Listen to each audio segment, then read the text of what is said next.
किसान सम्मान निधि जो मिल रही है प्रधानमंत्री मोदी की, एक बहुत ही ऐतिहासिक योजना है। तो इसके बारे में कुछ किसान परेशान है कि 2020 से हमारा ऑनलाइन बंद है पोर्टल, तो इसके बारे में क्या जानकारी है? देखिए, प्रधानमंत्री किसान सम्मान योजना के अंतर्गत वर्तमान में जो है भूलेख अंकन का कार्य किया जा रहा है और हमारे जनपद में लगभग 5,70,000 के लगभग कृषक हैं, जिनमें से अभी हम लोगों ने 4,35,000 के लगभग किसानों का भूलेख अंकन का कार्य कराया जा चुका है और साथ ही साथ अन्य जो भी अवशेष कृषक हैं उनका भी भूलेख अंकन का कार्य हो रहा है और किसानों का KYC भी कराया जा रहा है। लगभग 3,55,000 के आसपास किसानों का KYC भी कराया जा चुका है। तो जो किसान भाई अवशेष रह गए हैं उनसे विनम्र अनुरोध है कि वो KYC का कार्य करा लें और साथ ही जो आपने बात करी कि जो किसान अभी नहीं आवेदन कर पाए हैं, तो जो पात्र कृषक हैं, यानी कि पात्र कृषक वही होंगे जिनकी भूमि 2019 फरवरी 2019 के पूर्व में ज़मीन के वो स्वामी होंगे, वही लाभार्थी पात्र होंगे।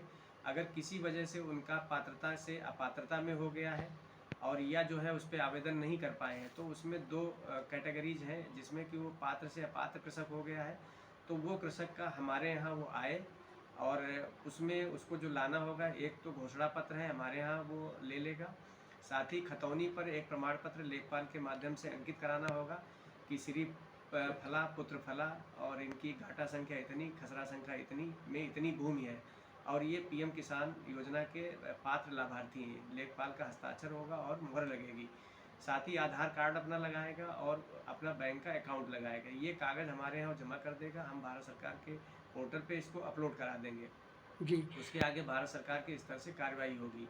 और यदि किसान का पंजीकरण नहीं हो पाया है पोर्टल पे, तो वो बाहर से जो हमारे जन सुविधा केंद्र हैं उनके माध्यम से वो पंजीकरण करा सकता है और तहसील के माध्यम से उसका सत्यापन होने के पश्चात उसी की कार्रवाई आगे बढ़ जाएगी।